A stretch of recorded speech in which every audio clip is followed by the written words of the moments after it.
Welcome to Balls and Brews, Pod 6. Cheers, boys. Cheers. Cheers!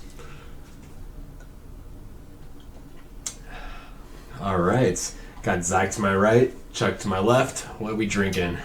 Oh, you guys, this is from Cigar City Brewing. It's called Maduro.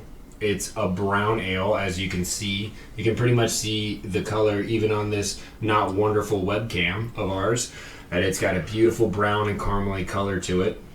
It only drinks at 5.5, so it's a nice, easy sipper, yeah. It's definitely, yeah. It's delicious. I love that coffee you get with it. Obviously, we've had a couple coffees in a row. You know that I'm a coffee guy. I like the color of it. It's delicious. It's definitely great. Agreed. Yummy brown. Yummy brown. So browns are a little less malty than a porter, if you will, but still definitely a little bit more aggressive than like a red or something of that nature. Who makes your favorite brown? My favorite brown? Ooh, probably Lost Coast. Downtown brown is delicious. Phenomenal. I can kick back a sixer of that. I was going to say Oaktown. Have you had an Oaktown brown? I have. That is a very good one. Yes. That's one of my favorites. I love that you're... Okay, real quick before I want to segue into what you got going on, but this is from Tampa, Florida. We always shout out where it's from. I just want to make sure that we give some love. So that's some serious East Coast love. But you guys, this was actually... Cigar City was named to a top 20 brewery in the nation for the last year. So that's, that's something to hang your hat on. So shout out to Cigar City. Really good brew. You guys, I do want to know what you were queuing into is potentially some of our other favorite breweries. And I lean so like, I really love a good Founders. I feel like they make a great beer across the board. I like anything that, oh my goodness, what's the name of it? Odell's does. Shout out to them because they're in the same city as New Belgium in Colorado and Fort Collins, and I think they do better beer. I love, obviously Lovely Dog's one of my favorites. Alaskan, I've always loved Alaskan. Everything they put out is super solid. The flagships are solid. Agreed. I love an Alaskan. Obviously Lee Dog from here, but I also I'm a big fan of New Belgium. New Belgium has had some beers that I have actually really, really loved. Okay. Trev? Yeah. I mean, I like the local spots. As far as Arrogant Bastards go, I've been there, been to Lagunitas. Lagunitas is a really cool brewery. You can bring your dogs. They have live music like every day. That's Petaluma, correct? Yeah, it's a little bit different. There you go. Sierra Nevada was a BA brewery we toured. They have like their own vegetable farm out back. Like they make all their own stuff that goes into it's up Grass Valley-ish, I'm pretty sure. No, gosh. We'll have to look it up. I'm on the loss, but it is up that way.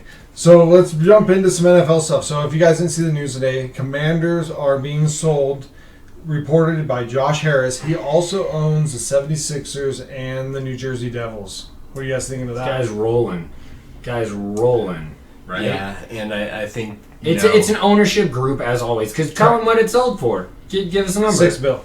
Bills. B-I, not M-I. And I think the owners are going to approve anyone that isn't Dan Snyder. Yes, I do. It's going to get voted in immediately. Right. Because they know they have the backing. The guy's reputable. He obviously owns two other teams. They're going to let him right in. Yeah. I think it's a good move. I think we'll see what happens. I don't know if it will affect the draft. Congratulations.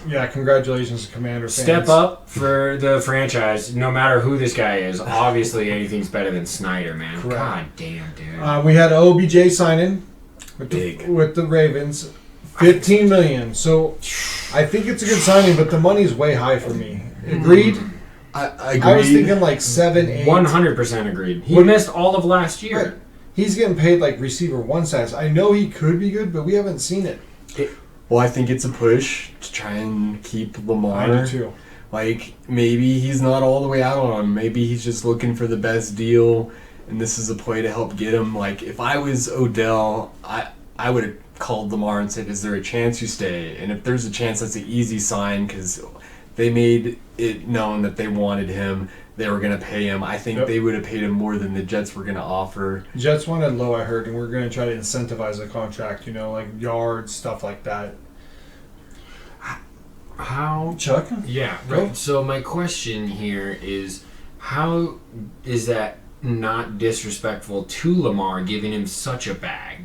You're telling the guy that has been winning you football games for years you don't want to pay him, but you're going to pay the guy who's coming off of an ACL who hasn't played in a year $15 million without even vetting the guy. Yeah, in a way, I agree with you. He hasn't stepped a foot on the field since his injury. I take that as a slight. Give him a higher percentage of that contract guaranteed. Right. That also could maybe still lead to Lamar looking elsewhere, but it seems, I don't know.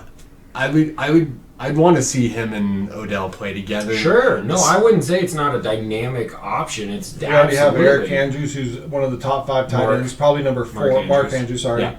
The top 4 tight ends in the league. So, I mean, in that system, for sure, yeah. They love tight ends, absolutely. That's what got that Oliver kid signed for $7 million a year down in, where did he go to? Minnesota? I think so.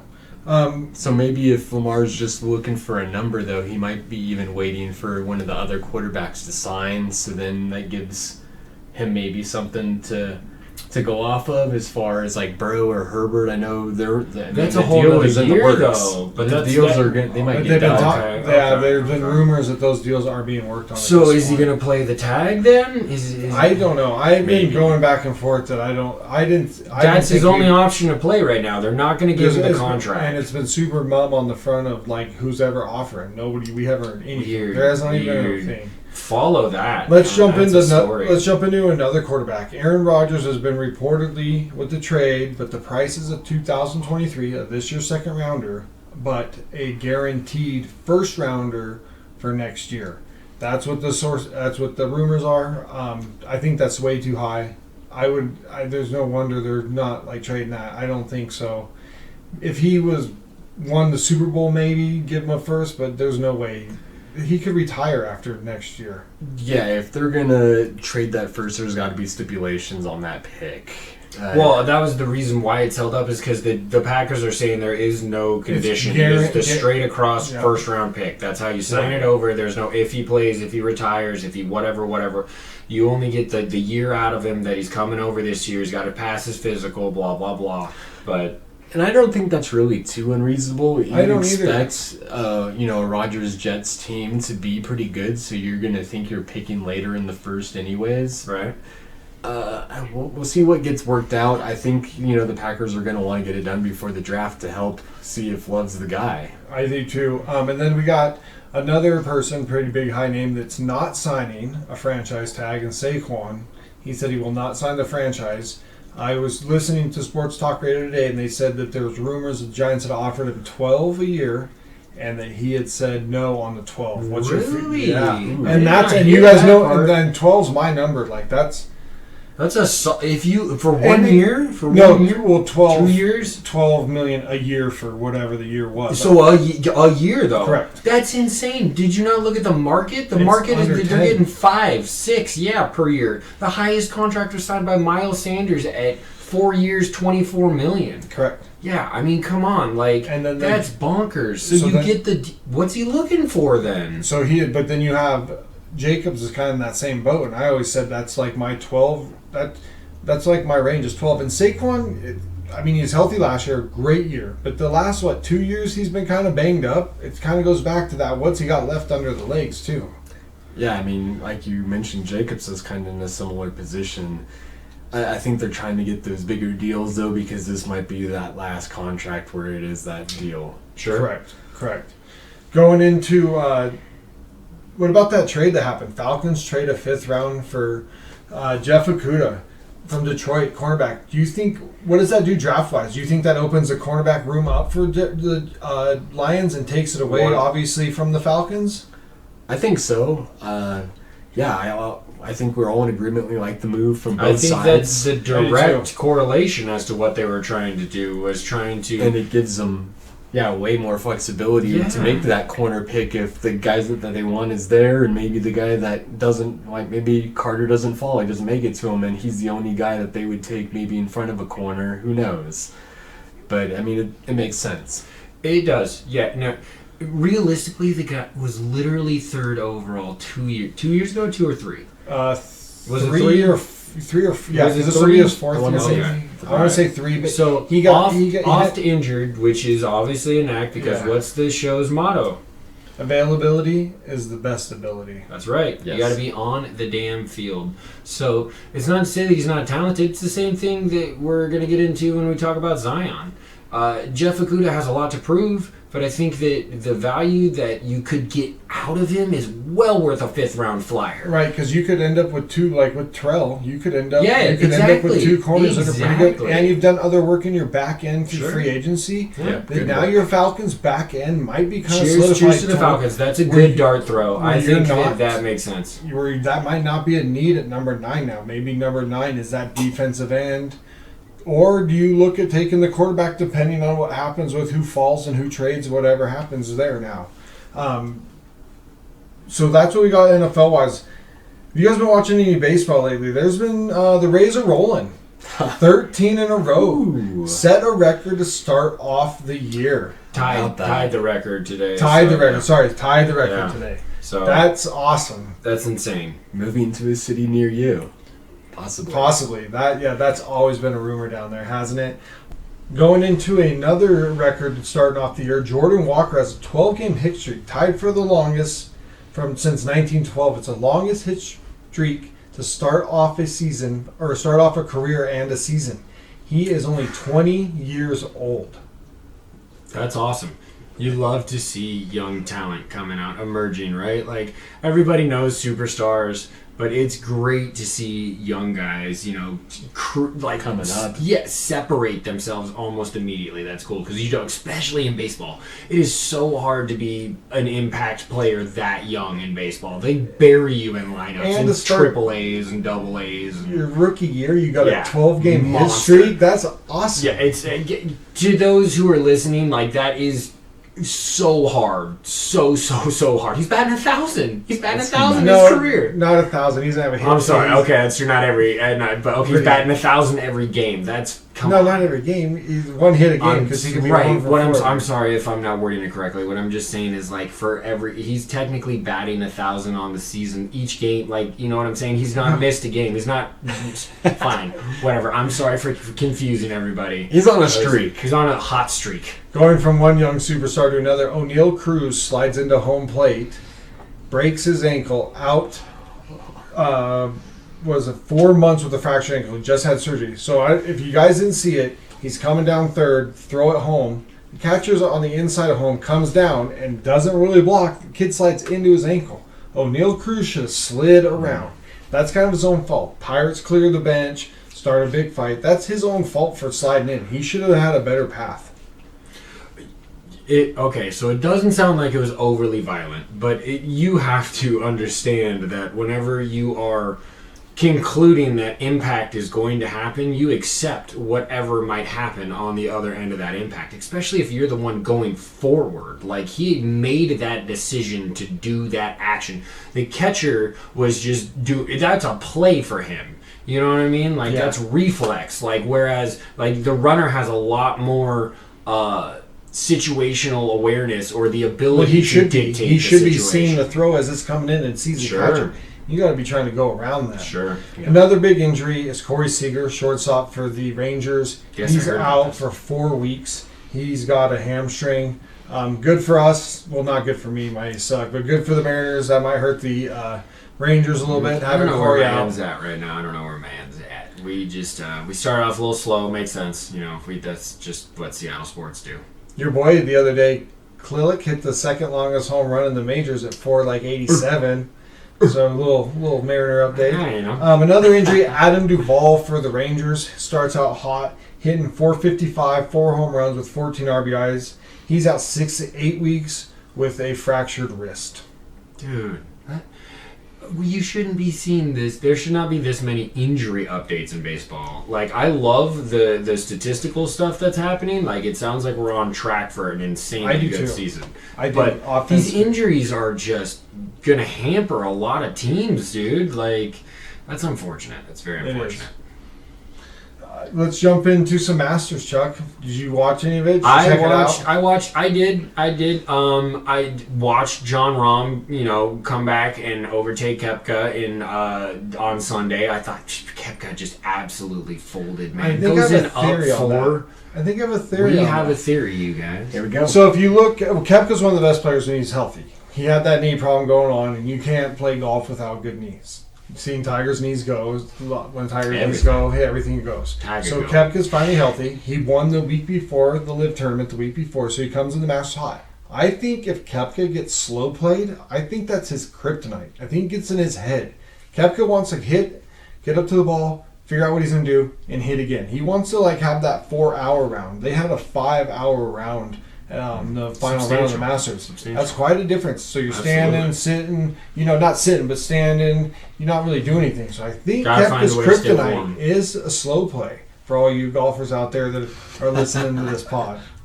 There you go. Who else finishes? So we talk about Koepka's Live. So Rahm wins, like Chuck mentioned. Then you get Koepka up there at 2. But guess who tied him at 2? Phil Mickelson. That one does shock me. I know Lefty can pull one out here and there, but I thought he was canceled, right? Wasn't he supposed to not just be in existence for any golf? Well, they said at the dinner, because every Masters dinner, all the winners have dinner together. Right, and he's won the Masters. They didn't say, a couple times. He didn't talk to one person. Didn't say a word. Damn. That was the rumor that was coming out. He went there but didn't. Yep. Wow. Because Dustin Johnson was also a winner, and he went there and talked to guys, but he's part of Live. And then you have another Live guy, Patrick Reed, finished at number 4. So we had 3 Live guys in that tournament. That's not bad.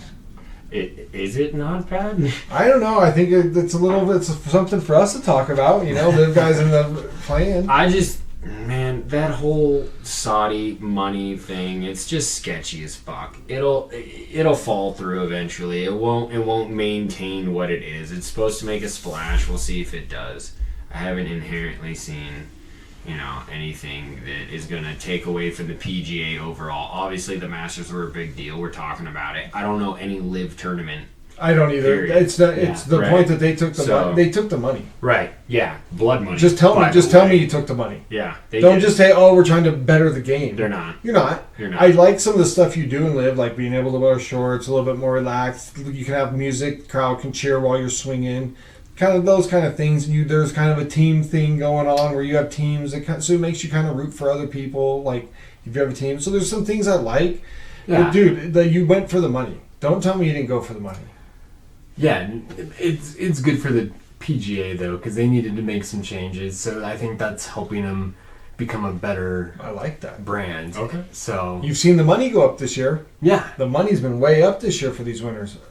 They won John Rahm $3 million. I mean, not saying that's $1 million is not a nice prize, but the Masters used to be about 1.5. Now it's 3, so you basically doubled because I think, like you said, because of what Liv has done. Okay. Yeah, and I think next we're going into the NHL updates. Talking about Connor McDavid, first player to surpass 150-point mark since 2000. Dude, he's on fire. I mean, he's just off. How do you stop him? His best offensive player since Gretzky. Dude, he's on. Yeah. Chuck? Stick work on point, dude. I watched a couple of those highlights over, and it's just nasty. He turns you around. He makes you look foolish. Full-grown men who've been doing this their whole lives, he turns them in. He literally puts them on skates. That's literally the definite. It is. Yeah, fantastic. Once again, just to speak to the volume of the era that we're in across all sports, listen to everything that we're reporting is record-breaking or game-changing or this is not mundane stuff, man. Even if you're not into hockey, it's history. We are watching things change in the history books almost weekly with some of the stuff that we're updating. So shout out to the Oilers and to the NHL in general. That product, they're putting a better product out there. I think that they're going to begin to see the residual effects of that. The more success you have on the ice, the easier it is to pull in the casual fan. A la my boy over here rocking his Knights hat. Absolutely. Pulled me in. Once he got the team in Nevada, there it is. Kind of pulled me in, and I'm all in. Dude, I'm all in. Excellent. I love it. Love it. Yeah, and it doesn't stop there. We got more, history marks with the Bruins, man. What is this now? Bruins own both the single-season win and point records. Yeah, 161 right now, I believe, is what they're at, with a game left. Most could be you could basically count them as the most successful regular season team of all time. It was 19 games. That's nuts. Dude, I don't want to cheers you, Boston, because you're one of my, not cities I want. History. We're cheers into history. Connor McDavid and Boston Bruins. Cheers to you guys. NHL. You're like, what was that cheers for? You guys literally said 7 things. All playoff spots are full. Islanders took the last one, so playoff spots are all full. But the seeding's not done yet. Everybody still's got a game either tonight or tomorrow, so you could still have a little bit of a movement. There is some movement. There could be some movement in the West. Bruins obviously have their Everything spot locked at 1, East, right. but the West is kind of still can have a little bit of movement in there for 1s and 2s. So we'll see what happens. We'll be updating those seedings next week. I do want to give this small shout out to the Islanders who snuck in over the Penguins. It's wonderful. So Pittsburgh, haha, for not making the playoffs for the first time in 16 years. Let's hear you complain. I guarantee you they're the kind of franchise that's like, oh man, I can't believe this happened. Like, dude, you've been in the playoffs literally. Like, you can now go get a license since the last time you weren't in the playoffs. Like, I don't want to hear that shit. Okay, I don't want to hear that shit. Talking about don't want to hear. I know a little segue. So we went on a train to Truckee. So you can take a train from Reno to Truckee. Truckee's awesome. Beautiful, by the way. It's awesome, and then you take the train back. Okay. You go up there, hang out. They got some sweet spots to eat at. They got some sweet spots to drink at. Oh, yeah. 50-50 shout out. Oh, Alibi. They got lots of sweet spots. So you go up there. So we're on our way up. We're talking to this kid. He's like 21 years old. He's a Boston fan. He has never seen... I was like, dude, fuck you, dude. That's crazy. You literally got Bruins winning all the time. Patriots dynasty forever. Bruins, Celtics. Yeah, Celtics only won once, but they went to another and been good. They're relevant. You have not seen losing. We were like, dude, and the Red Sox won in 04, so you know nothing about that. And they win all the time, too. So you literally don't know losing. Yeah. And he's like, oh, yeah. And I was like, dude, I'm an A's fan. And my buddy's like, I'm a Bears fan. So we see losing all the time. And we're like, dude, we're 40. I'm 38. He's 40. We're like, dude, you've never seen losing the whole... That's crazy, right? A fan base that never has seen losing. Boston from the years... 20 years ago. Born in the year 2000, you have never seen losing. One thing I do want to point out, I saw this great stat about the Chicago Bears today. Oh, no. That Jared Goff's last regular season would have made him the best Bears quarterback in history by yards, touchdowns, and interceptions. He would have led every major season statistic. And everybody's like, Goff's not that great. I don't mean to just shoehorn that in there, but it just made me think of that where it's like, dude, the Bears have been terrible. So yeah, don't come at me with this. Oh, yes, yeah, big time. Don't come at me with this, oh, my city's been awful when you're a Boston fan. No doubt. I can rant about that because, come on, man. Like that was crazy, right? He's 21 years old, 23 years old, and you've never seen a losing season. Well, not across all channels of sports. Correct. At some point, somebody's fucking good. Right. Period. So, Chuck, how about that fight this weekend? 287, you guys. Yeah, we reported on that, and I would definitely want to do a follow-up. Izzy took the strap back, you guys. He dropped Pereira cold. Bop, right under the chin, poked him, boom, and laid him down. Had to do it, it was one of those where the overhand fist wasn't really necessary. His lights were out. So he only got one over the top of him. But so he took the belt, huh? Yeah, it was first round too. It was pretty dominant, to be fair. So I guess our speculation of the instant rematch was, off a little bit, yeah. So I mean, he was due. Shout out to that's. You know what I'm saying? Agreed. His fight camp came in, was like, we've lost to this guy. We've lost to this guy too many times. Yeah, good. I'm glad. We were wrong. We'll admit it. Me and Trev, we were way off. Yeah. Way off. Shout out to Israel Adesanya. UFC keep putting together some good fight cards, man, because sometimes, that's another one where, the casual fan makes the difference there. You have your hardcore fans that have been around for a long time, that know the fighters, that know the systems and everything. But they're watching it every right. They're watching fight nights and all sorts of stuff. And they've got everyone, the ESPN Plus stuff. They're right. Which shout out to that. But I'm just saying, UFC does need to grab the casual, which is funny because you think combat sports like that. Boxing at one point was probably I know that baseball is considered the pastime of America, but boxing at one point was up there. At its pinnacle, for sure. Everybody respected and knew the heavyweight champion of the world. It was a thing. For some reason, I don't feel like the names are as big. lately in the UFC. In UFC? Like, I feel like there's not like the Tito's and the, in the Pens and Rampage and the Iceman? Chuck Liddell. Chuck Liddell. I just feel like the names aren't as big. Maybe it's because I'm not paying attention, but I thought, like, when it was getting big, I thought those names were bigger names. Maybe I'm just not watching as much, but it just feels like it's not as big names. I think there's not as much of a spectacle coming from the superstars. Forrest Griffin. Remember the Forrest Griffin fight in UFC, dude? That was him and Sean, right? Sean Bonner? Was that who he fought? Yeah, I think so. The bloody match. Oh, man. that was such a great fight. Oof, it was. Oh, excellent. So there's a little UFC segment. We do appreciate it. You know what I'm saying? Like, it is something that I like to loosely... Like, I do want, to Zach's point, I do want to see more of, putting the superstars forward and a little bit more attitude and a little bit more, like, that's what you like out of your combat sport. Reserve is nice as well. Humbleness is great. But look at Conor McGregor move the needle, and he was the biggest asshole I've ever seen in my life, right? Like, ever since his fall off, there's been no villain. There's been no villain. Yeah, no one's really replaced him. But even like GSP or Anderson Silva, like, I feel like there's not even like the common fan. Yeah, I feel like the common fan. Dude, I feel like even common fans knew GSP and sure. So yeah. Shout out UFC. But hey, we're gonna go refill our brewskis and we'll be back. We're gonna touch on the basketball playoffs. Cheers to you. Give our picks out of what we think is gonna happen in the first round. So we'll see you. Great. Thanks, guys. Welcome back, guys. Cheers. Cheers.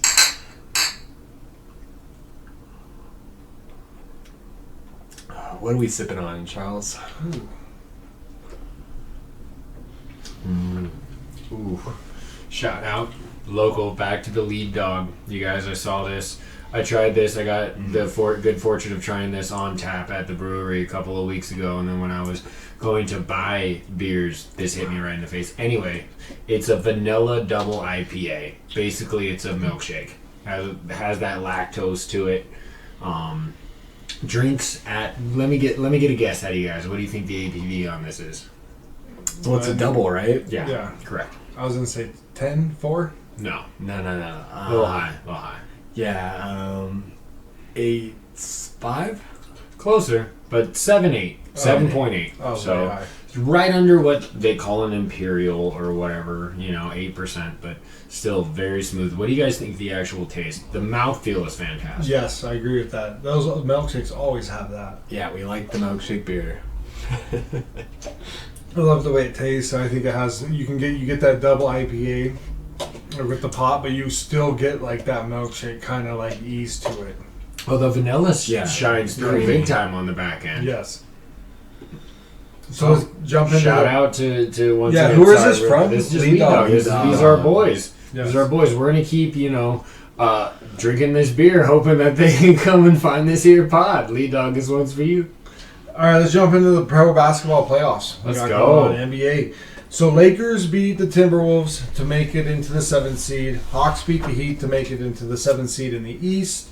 And then the Bulls beat the Raptors to play the Heat for the 8th seed. Correct, yeah. And that happens Friday. And then the Thunder beat the Pelicans, who now are going to play the Timberwolves for the 8th seed in the West. So let's start with Lakers and Grizz. Real quick, I do want to say I watched that Chicago comeback against the Toronto Raptors last night, and Zach LaVine looked absolutely monstrous. If him and DeMar DeRozan can both turn it on at the same time, that Bulls team could show some pretty scary play. Yeah, I think we all like that Bulls roster. I really do. Caruso's a beast on the defense. But they are running up against the Bucks if they do get past. Right, which is never a good first draw. Yeah, they're in trouble. Never easy, sure. So yeah, I think you're gonna. All right, let's get into the actual matchups here. So we got the number 7 seed Lakers versus the number 2 seed Grizzly. What's your thoughts? So I have a lot of thoughts actually on this series. Let's go. So the Lakers, they traded for this idea of Anthony Davis, and if he can live up to that, if he can be the guy that can take the mantle from LeBron, we can't see what we got against the Timberwolves. We got to see the guy that was coming down the stretch, helping the Lakers win games. He needs to be the focal point. 100%. If he's not the focal point, I don't see the Lakers winning another title with him and LeBron. I totally agree. I think. What are you thinking? Like, what are you thinking series wise? Thinking get it? Lakers getting it? Well, I mean, it depends if we're going to see that guy. Like, I think the Grizzlies could beat the Lakers unless Anthony Davis is that guy. If he's that guy, they can go as far as he takes them. Yeah, he can go as far as they take him. They can make another run. Right. I don't think it's absurd to say that when AD is top level AD, he could still potentially be a top 5 monster in this game across positionless basketball. He doesn't necessarily shoot the three very well, but that's not bad. That's not. He's gotten better. I will say that. And he's gotten better from the stripe. He's picked up his shooting for sure. Overall, he is athletic and talented, but he falls into the category of your best, ability is availability, Correct. and he's trying to get it at the end of this season. So he averages down the end. He was averaging like 30. He was killing 30 and it. 12. Yeah. That he takes that in the playoffs with like what everybody else on that team is doing. Russell, LeBron coming back. Reeves, that team has got a little bit of pop. I mean, that could be scary. I think, though, you go 7 games with them, I don't know how, well they're going to hold up 7 games wise. But if they can get on you quick, that's going to be a scary team to see. I think that the Lakers win in 7. I think it's going to be a tough series. I think that they're going to get a fight from the Grizzlies, but I think the Lakers win in 7. I'm kind of leaning Grizzlies here. I mean, it's a kind of wait and see with Anthony Davis. Like, if he can be at his best, then man, the Lakers are a scary team. Like I said, they could be a match for anybody in the West, especially this season. And we'll see what he gives them, because that's. But the Lakers go as far as he takes them. Like right, I agree with that. But here's my counter argument to the Lakers making any noise: is that nobody's stopping Ja on the Lakers. You think? Nobody's stopping Ja.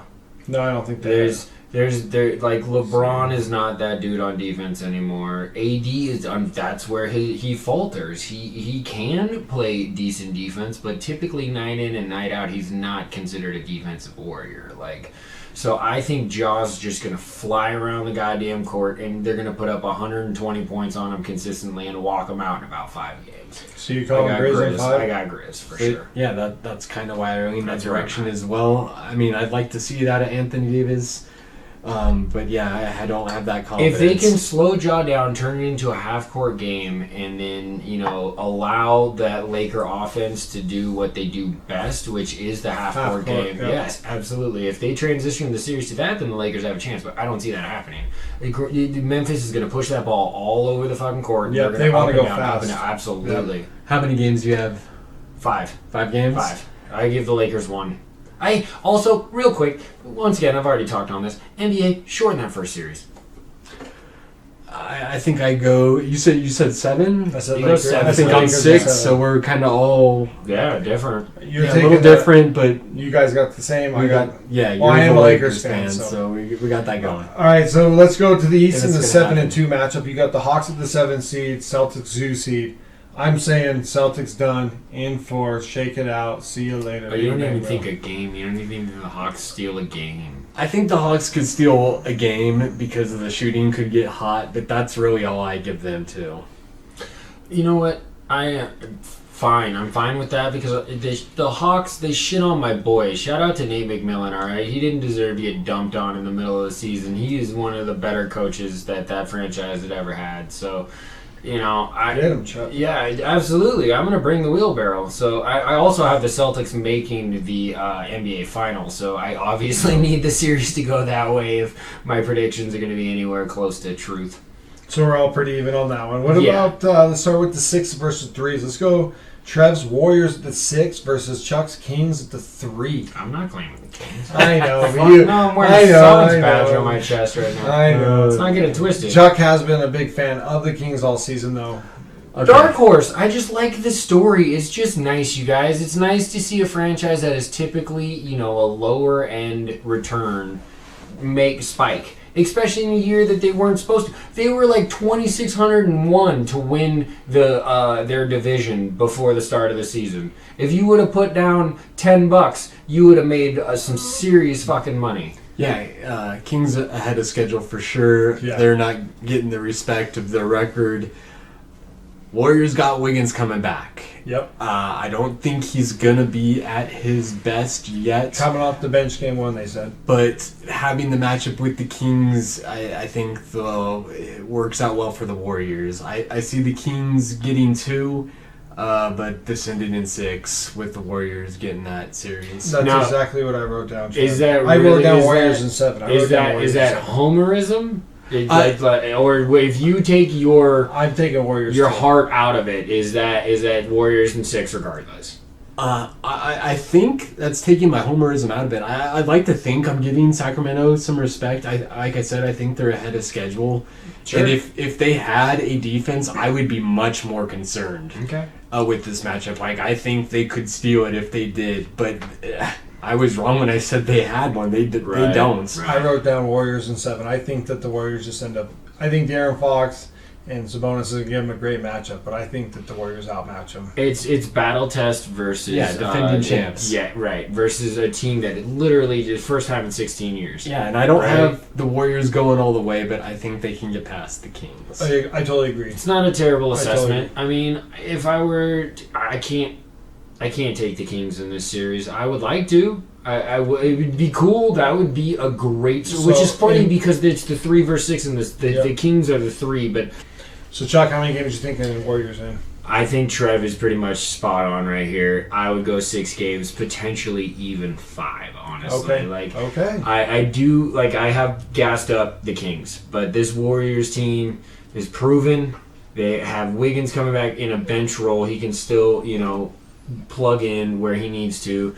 If any one of Clay, Curry, or Jordan Poole have a playoff tear, it's game over. I think GP2 is the key in the series. Having to lock up Fox. I think me and Trevor talking earlier. Yes. That we think that even if you started Steph and GP, just so GP could be on De'Aaron the whole time.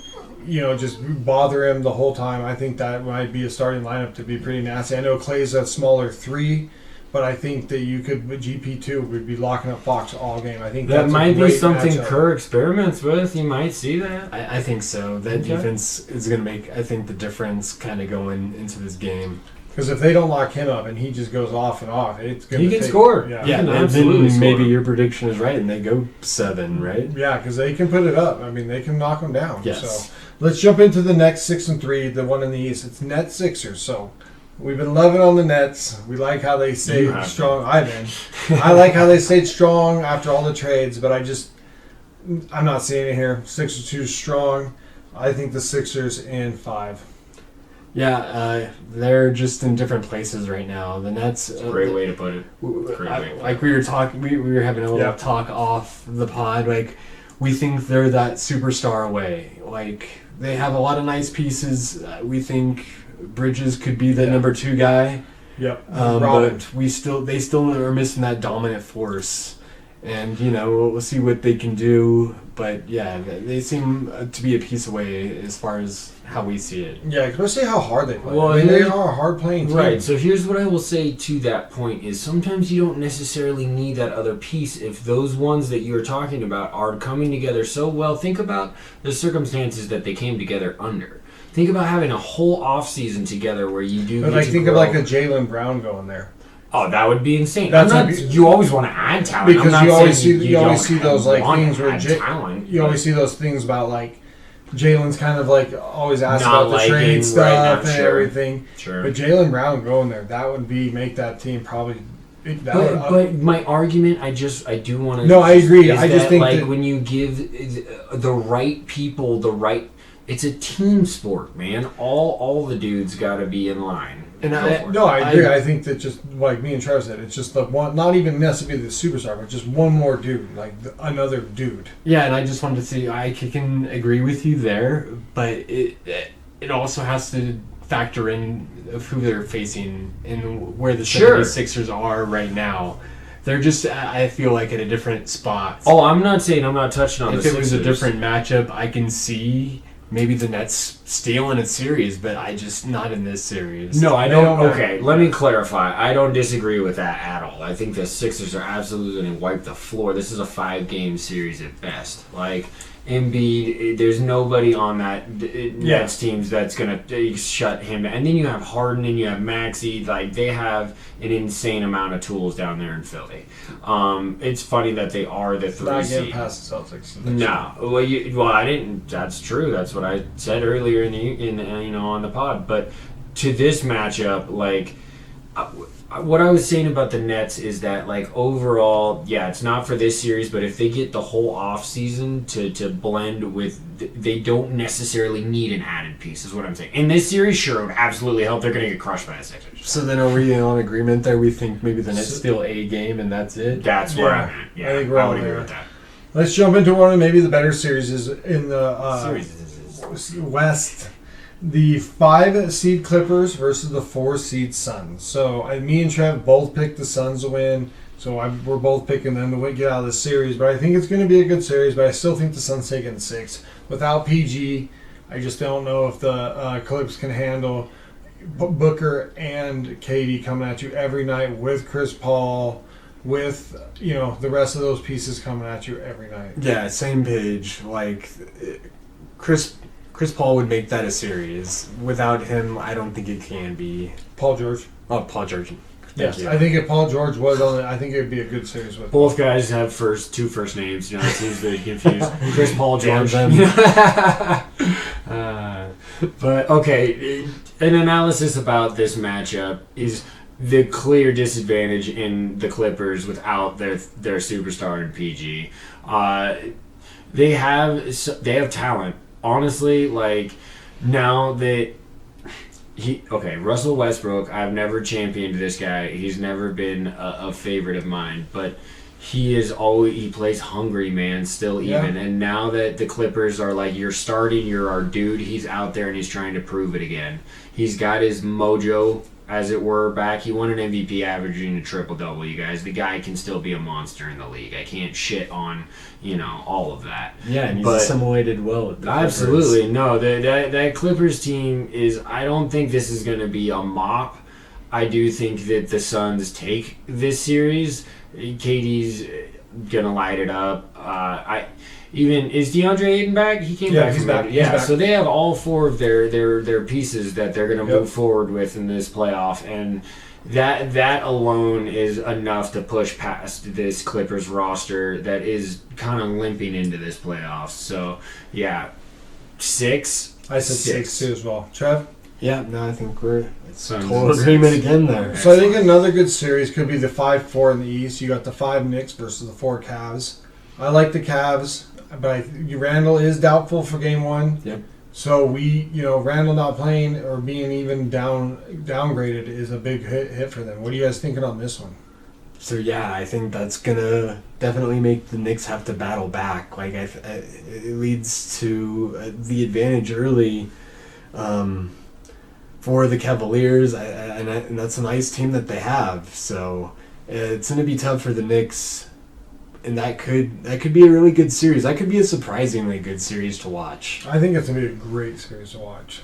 One of the better ones. It's just one of those ones that's completely unpredictable, right? Like, even with the Julius Randle question mark, like, the Cavs, man, talk about the way that they built that team was so crazy. They went into the dungeon, they traded away everybody, they picked up all these picks, they made a couple, and then they swung for the fences and got their boy in D-Mitch and ran with him as their superstar. And he's going to go off in the playoffs. It is paid off, and I don't think there's anybody on defense who's going to stop him. He's going to know exactly what he needs to do, and he's going to score. And he can also he's a two-way player. D-Mitch shot out. You are a two-way player. We know that. He's putting up 30. He's averaging 35 this series.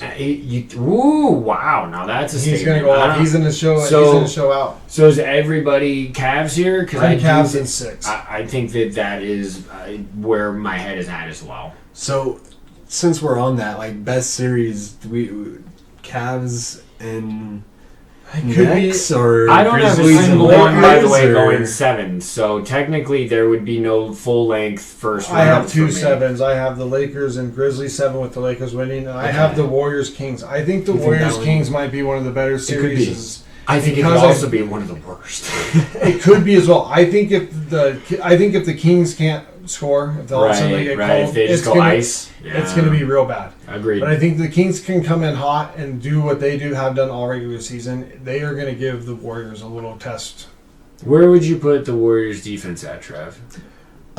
See, that's the thing. Right, exactly. I think it'll start slow, and the longer the Warriors play, the better their defense will get, not only in the game, but through the series. Okay. Again, a lot of that hinges on Wiggins, and I expect kind of a slow start since he's been away. But if he gets going, then it's going to be interesting. Honestly, I think we got some really good matchups for Series 1. Like, this is nice. There's intrigue. The lower seeds aren't, they're reputable. It doesn't feel like there's just like, oh, God, this team made the fucking playoffs. That's kind of nice. Do any of us think that the winner of the Heat and Bulls can even go against the Bucks give a series? No, we're talking doesn't 4 or 5 in that, right? Yeah. Sure. I mean, honestly, we have all talked about that Bulls roster. We like it, but dude, there's no way that Bucks team is built, dude. That Bucks team is thick. So what about on the West? Yeah, what about the West? You get the winner of the Thunder and the Wolves versus the Nuggets. I think the Thunder, because they can score. I've been talking about how they score. If they can get past the Wolves, I think the Wolves give Nuggets a better game. Sure. I think they match up better personnel-wise, no doubt. Yeah, I agree. The defense that they play will make, I think, a difference, and that could be a longer series if they get matched up against the Nuggets. I still think the Nuggets will. Yeah. I still think the Nuggets win. It's like the first part of the March Madness when you don't even fill in the play-in games. You're just like, these teams, whatever. I get it, NBA. We want to make the end of the season more important. Yeah, then incentivize actual playoffs. Well, I think part of that, taking a different direction, is because NBA felt like tanked harder than any other league. So they expand the playoff. There's no doubt about that. That is 100% kind the truth. of 100% the truth. Trying to counteract that. Yeah, it didn't work with the Mavericks. Tanking was. I think the Mavericks tanking. I think the Mavericks tanking is a really bad look for the NBA. Yeah, and that's why the NBA is trying to get past that. Because they actually did it. Like, you saw it. It was like, it's evident that it happened. They had admittance to it too. And I think that you look at. Yeah, the teams tanking, you can know, like the A's tanking to get out of Oakland. It's the same thing. The Mavericks were tanking just to get, because if they didn't get the number 10 pick, then they lost that pick. Yeah. So it was a protected pick, so they got that pick. So that's why they did it. It's a BS look. You shouldn't be like, I hate losing. Everybody hates losing. So that's our pick. So coming up this weekend, we have for basketball, we got Saturday, we got the Nets and Sixers, so we talked about that series, how we think the Sixers take it. We got the Hawks and Celtics. Celtics, easy peasy. We got the Warriors, Cavs. That should be a good series. And then the Knicks and Cavs, sorry. And then we got the Warriors and Kings. So those both on Saturday could be really good games. Check them out. Sunday, you got the Lakers, Grizzlies, and then the Clippers, Suns, and then you get the 2-1s going against the 8. So we're packed, man. So this is the funny thing, right? I called this pod the real season begins because it's still 2 months, right? We have 28 potential games from all matchups coming. Like NBA, figure out your playoffs for real though. I think that was some great round 1 analysis, but you guys, it doesn't need to be 7 games. Yeah, it doesn't. It really doesn't. Let's just bring it at 5. You can shorten it down for 3. I don't give a shit. Well, then you get those weird like skip 2 games in between shit. Where you're like at home. It's not even when you go away. Hockey does it better, night after night, back to back. Just go. Beat it up. Well, let's get it done. All right, we're going to take a break and come back with our common sense take and some fandom. We love the fandom. Cheers, guys. Cheers. Bottoms up.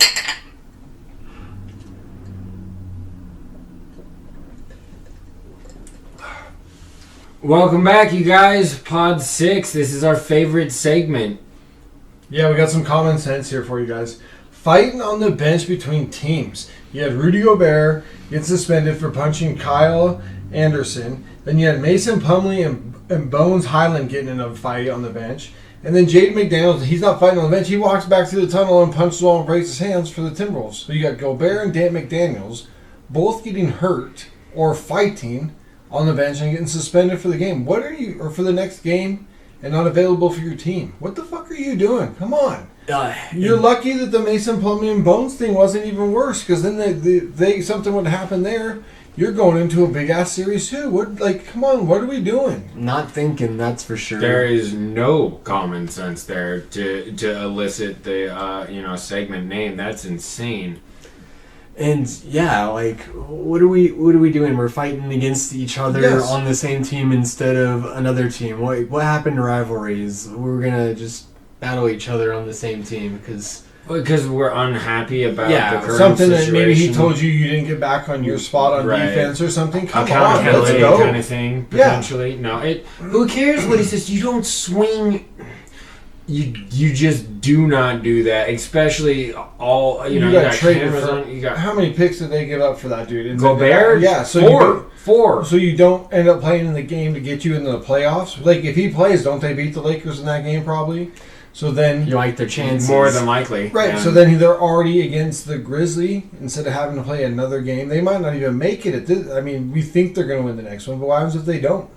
They might not even make the playoffs. They could not. They're one game away from not being in a series, and it would serve them right. That once again, that kind of stuff is. I'm not saying that there's not a place for it amongst settling your differences and having your opinions heard amongst your colleagues and shit like that, but you don't do it like that, dude. Not you don't throw a strike in the middle of an active game against your own teammate on the sideline. On the sideline. Yeah, it's sports. You're going to be passionate. Right. It's okay to have disagreements with your teammates. Correct. But that's you're crossing a line there. Big time. 100%. You got to be able to absorb the criticism. You got to be able to... Any of it. This goes back to the first common sense last week about being called a bitch from a fan. Correct. It's about the idea of composure and no understanding that, shit's going to be adverse. Obviously, you're not, like we talked about, you got to be, knowing where you're at in the spot. Last game of the season. What sure. you're doing. Specifically what's also on the line on the back end. There's got to be, it's not even, okay... Game 50. You're at the last game. You guys are supposed to be a leader on the team. You're a veteran. You can't be pulling shit like that. Yeah, this isn't a regular season game. This is different. That's also a wonderful point to that. Is timing is just absolutely absurd. You got to get your head right. Right. They take the Lakers into OT without him. Right. If he's in there, they win. Maybe the Lakers are the ones going against OKC. Then they're number 7. Yeah. Right. So maybe then the Lakers are going against OKC instead of them. Right. Well, there you go. No common sense. No common sense, at all. Gobert. None. At all. Gobert or the other. They're Plumlee and Bones. I didn't see that one so Bones much. came in and pushed him pretty hard, and they tried to break it up, and he came back and they had a. What happens if one of them would have swung a punch? Because they're going to the playoffs too. At number 5, same thing. Come on, what are you doing? It's not. They're lucky they didn't get in trouble just as well. And then McDaniel's punching the wall. What are you doing? What was that? He punched the wall. Story behind that? He broke his hand. I don't know if he maybe got pulled from the game. I don't know. He was walking out of the tunnel or when they lost. I saw the highlight, but I forgot. I didn't understand the reasoning behind it. There had to have been something that triggered the guy. I think it's because they lost. Son of a bitch, dude. Come on. That's ridiculous. No common sense across any of those statements. Yeah, letting the moment get the best of you. Yeah. And to kind of lead into, the fandom... Fandom! My fandom has to do with basketball, and specifically Zion. Reports came out... Well, he had the interview where he says... he feels like he's healthy, but he's not Zion. And the only way that I can interpret that is that it's a mental thing, and mental health is a real thing, but at the same time, with him, missing more games than he's played. By a substantial amount. A lot. Yeah, and again, we're not talking about a regular season. We're talking about a playing game that you can't persevere and push yourself to contribute something to the team. That's just so frustrating as a fan of that team, or if you're a part of that organization. Like, that's not someone I want in that locker room. It's one thing to have injury issues with a man that size, and then to double down with the mental issues, if that's the reason why, like, I just think it would have been identified before this kind of thing. Kind of seems like he's pushing his way out. Trev said he was thinking maybe going to New York, where he kind of wanted to get drafted to in the first place. Remember all the things coming out when it first came out that he wanted to go to New York out of Duke? Yeah, play with some of his old college buddies. Chuck brought that up. I mean, that's kind of a rumor going around. Maybe this is a ploy to get out of there, but it just doesn't make sense because the Pelicans have seemed to build a nice team. Yeah, CJ McCollum, you got Brandon Ingram. They have a lot of nice pieces. This last month he was balling. Like, I know that they got eliminated last night, but that team, if Zion was on that court, then they would have beaten the Thunder, absolutely. Yep, 100%. So, I mean, I was hearing some takes about Zion this morning about the idea that when he is on court, he's an animal. But correct. Your best ability is availability. Yes, to get back to the motto. And he's one of the worst at not being. Yeah. Third, 33% of his professional games that he's been eligible for, he has been injured for. Like 33%.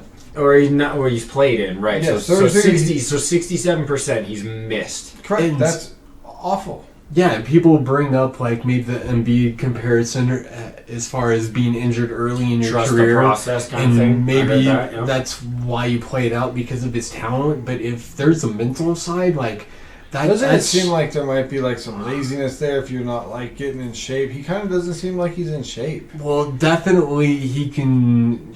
You lose 15 pounds and probably be better physically going into a season, and I think that could be an easy fix. He's but on his knees and everything. Yeah, no deal. It's just a strange circumstance. You look at it and you can't understand, like, yes, his mental game isn't on point, but it's like, this is the point where you put yourself together, bro. Your team, you're ready. Your team is ready. Let's go. Like, we all suffer from a mild form of depression some way or another. Normal people with money, it doesn't necessarily make a difference. I don't want to, try to tell him that he's lying about the way he's feeling and not trusting himself or something. But, like, this is what you do.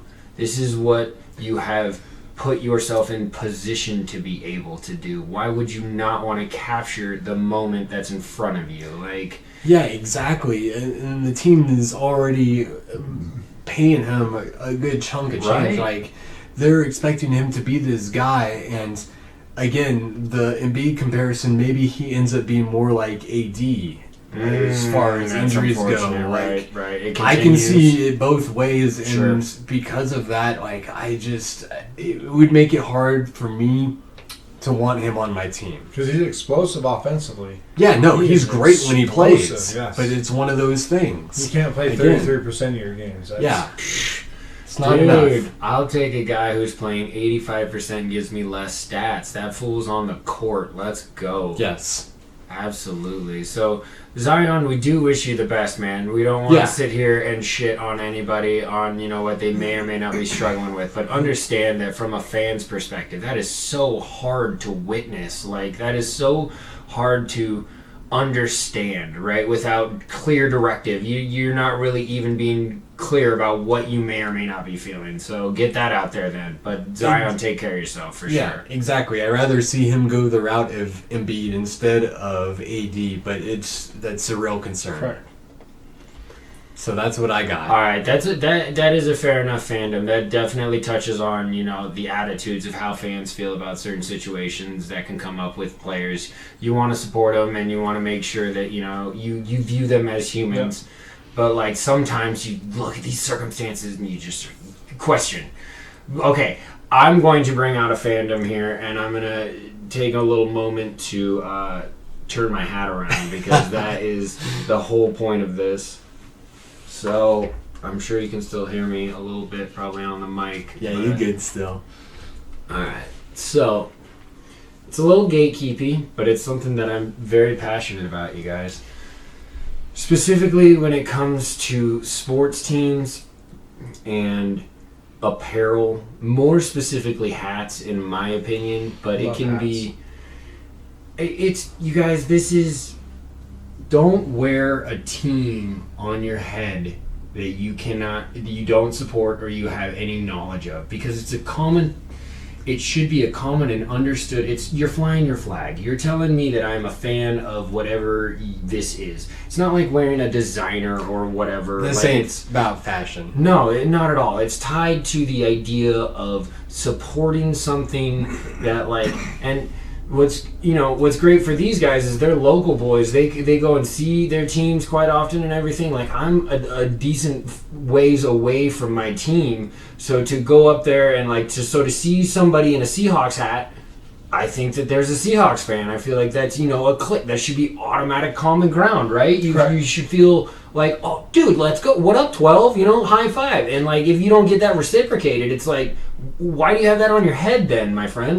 Do you just is it the logo? Is it just the apparel? I understand the colors. They can look dope as fuck, but you have to understand why somebody could be upset as to you can take that off your head. Wear just a red hat then, or a blue hat, or a white hat, or whatever. When you put a specific identifier of a logo that is tied into something that has history, that has tangible fandom to it. This is deeper than just wearing a shirt with a logo on it, like an Adidas shirt, you guys. There is human history, blood, sweat, sacrifice, injuries, obviously a shitload of money, but life, heartbreak, so much. Yeah, it's more than what the symbol is. There's a lot of passion behind it, and to me, it really breaks my heart when I go to approach somebody wearing a specific symbol, and I know it. Whatever the fandom is, I just want you to have it. If you're wearing a Cleveland Guardians hat, I want you to be able to talk to me about the Guardians, even though you might just like it for the hat, because baseball hats are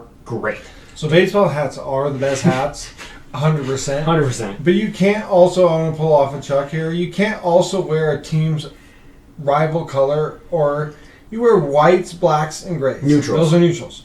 Otherwise, you have to wear your colors. You Agreed. can't wear... 100%. If you're a Giants fan, you can't wear a blue Dodgers hat. No blue and white hats. If you're a Mariners fan or an A's fan, you can't wear any red stuff, and you shouldn't be wearing green for him, and you shouldn't be wearing necessarily blue. Now, you can wear red and blue if it's an American flag type hat where the flag's on it and stuff. That's fine.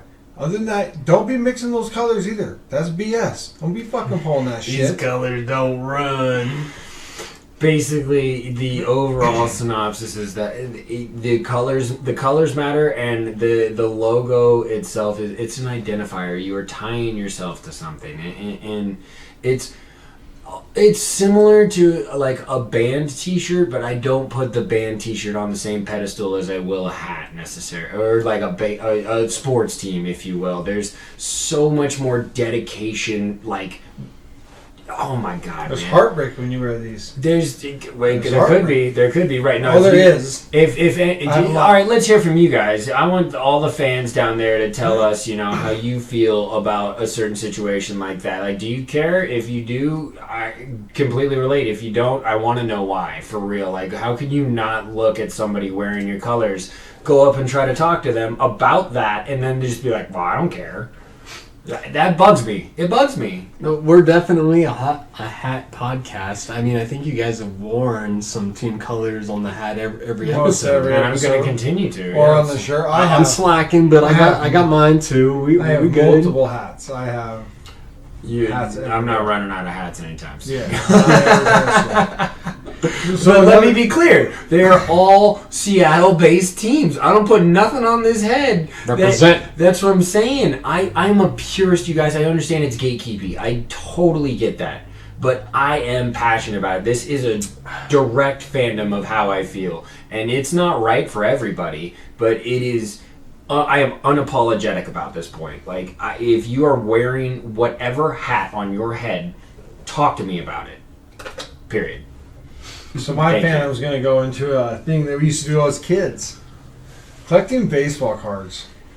I used to love collecting. Now you cards. Specifically are talking baseball cards, right? Cards of any kind, sports cards. No, but what I'm saying was your collection was baseball. And I had some football. I didn't have a lot of basketball. Okay. I have a ton of baseball. I have a huge baseball collection. It was so fun. Traded them, to whoever gets your favorite player. You're always trying to see I have over 500 Mark McGwire cards, and none of them doubled.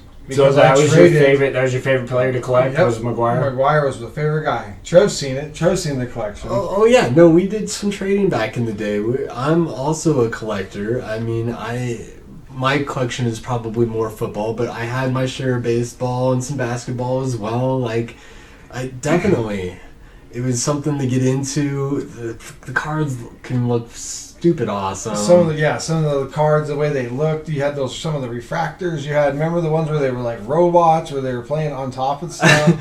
They had some crazy shit, and of course they'd throw in maybe a piece of the jersey or the signature just to top it off.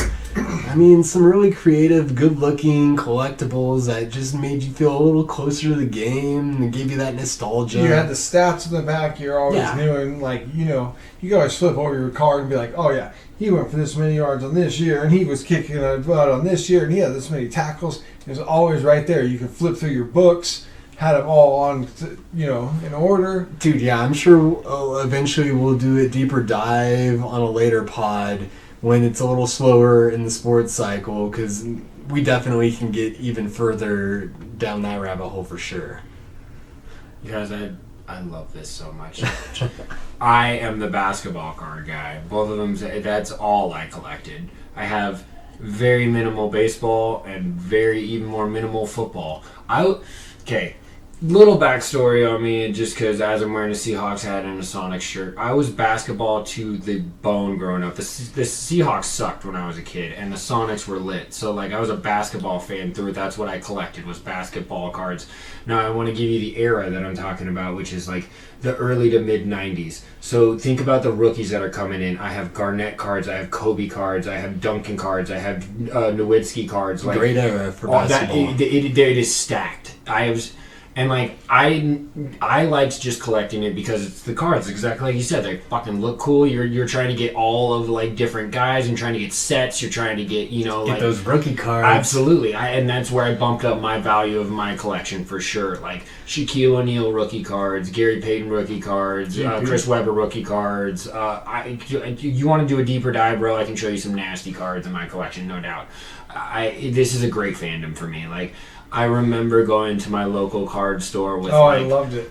$12 and a page I was willing to trade. Yep. So what can I get for this card in $10 or something like trying to flip. You could look up the card in the Beckett books. I love the Beckett. I had them all. Shout. I had them all. I'd pull them out. I'd be going through them. I knew exactly what all my cards were. Getting a little excited over here, man. Loved the Beckett ones. Love the Beckett's. Had the McGwire 84 USA card where he's standing there with the bat on the shoulder in front of the flag. That used to be one of the most prized cards until obviously all the steroid stuff came out. Nothing happened there. But then, greatest thing that ever happened to baseball, let's be honest. It saved baseball. It saved baseball. But yeah, I had all that. So now lately I got a lot of Matt Olson stuff, but then my A's bounce them out of town, send them away to the Braves. Always nice if you go to a game for your team and they'd hand out those packs too. I mean, oh, sure. Yeah. Sure. It was always fun as a kid to get that kind of stuff, man. It's funny though, there are real card enthusiasts out there that spend an absurd amount of money. Something like the LeBron James cards, rookie signatures are around the $5 million mark right now. Yep. Which is insane. So there's obviously a market for it still. It's almost more of a stock instead of people going into the stock exchange or going into cards. That's what happened when all the 2020 COVID stuff happened. Card prices went through the roof because my buddy Jason sells them all the time, and that's what all of a sudden card prices went through the roof. People were looking in to get people's rookies and autographs. Diversify your bonds and shit. Yeah, it went crazy all of a sudden. cards because people have more time to be on eBay. But I love, like, Trevor, the way you put it was like collectibles, and like when it also holds meaning to, like, because you want your team too. You right. were like trading away. It can go. You were layers. trading away like your I was trading away my Broncos to get like my Raiders. Like if you had a Tim Brown, you know, you're trading away your guys or you're trading away their guys to, you know. Yeah, it was sort of like the collection. Always that you can look back at and have those memories on. It was more, I think, nostalgia than really the value of the card. Yeah, at that point, yeah. Once again, so like that brings us to another point. Is like, let's hear from you. What's your favorite sports story, like card collection story? You gotta have some too out there. Like, let us know. What was your best trade you ever made? What was the best card you ever had? Did you spend way too much money on a card? I spent $30 on a Jordan card one time, and that doesn't sound like a lot now, but I was like 11, you guys. $30 on one card was absurd. You could filter through bins for $30. We used to go to card shows. Oh, they'd dude, be at the absolutely. Old Town Mall, and they'd be in the square. I you know take that your collection. And they still exist. Trade. Pokemon cards, actually. Speaking of trading cards, are big super hot right now. Like the OG, like 150s and first editions. I have a couple of those as well. By the way, I can bring those too. You guys had to have collected. You guys are nerds. Let's be honest. You guys have a collection of other cards all my as well. Magic cards to Trev. I had Magic cards. I sold them to Trev. So this guy has them all. Yeah, I got some Pogs. Still got some of those collectibles. Yeah, dude, I got some Slammers. You know, I got some Pogs. So yeah, I got those. Oh my god, that's the best thing ever. But also, just to touch back on some of the sports cards and stuff, is we have the Celebrity Golf Pro-Am over or in Tahoe. Championship, Tahoe. Yep, that's right. So, dude, I remember going up there, taking my cards, trying to get people to sign, up. Did you ever land one? Did you ever? Get I got Tim Brown to sign that nice Raider card. You know, I got a Tim Brown signed jersey. He's not necessarily a big ticket guy, but dude, if you love football, he's a football guy. He's my boy. He's a football's man's man. Some of my favorite players of all absolutely. time. Tim Brown, man. Dude, great hands, good work ethic. I got a signed jersey and a signed helmet, so maybe when we start having decorating, we can have some Raiders, Tim Brown stuff in the background. But yeah, shout out to Tim Brown. Definitely. I think he's one of the greatest receivers of all time. He just gets overlooked because he didn't get to play with nobody. Well, it's just a great experience being able to meet some of those guys too. Sure. And yeah, just hearing stories. My dad lived up in Tahoe. Just hearing stories about like Jerry Rice going out to the casinos afterwards, just dancing it up, just having a good old time, man. Not a care in the world. Yeah, dude. It's just a good time in Tahoe. Yeah, man. What's he got to worry about? Like, my next check's only coming in the next 6 hours. Oh, Jerry, dude, what a monster, man. That's overall, like, that's once again touching on the history thing, man. Stuff like that is like when you get to really meet the greats or see the greats. That's different, right? Like that's a one in a million guy right there. You don't see like stuff like that happen all the time. So, well, we're gonna talk about what's coming up next. So we got NBA playoffs coming up, everybody. Check in for that. Mm-hmm. NHL should be finished by Saturday or by Friday, so they'll start on Sunday. Get the NHL going. We got NBA playoffs coming up. We got more draft coming up. We'll see if any movement happens with Aaron, whether the picks are decided. I love this time of year for football. So we're getting a little bit hot. I really do. So next podcast, look for some NBA stuff, a little bit more draft stuff, and NHL stuff. That's just something huge with baseball. We'll keep you updated on injuries and anything else big that comes up. Yeah. So make sure you check us out on Buzzsprout. We're also live on Spotify, and we upload to YouTube as well if you want to watch our beautiful faces give you all this commentary as well. Yeah, follow on Instagram and Twitter. That's it. Let's get it, you guys. Balls and Brews. Balls and Brews. Balls and Brews. Cheers. See you guys. Thanks, guys. I can't cheers out of anything. That's right. I appreciate you for understanding that.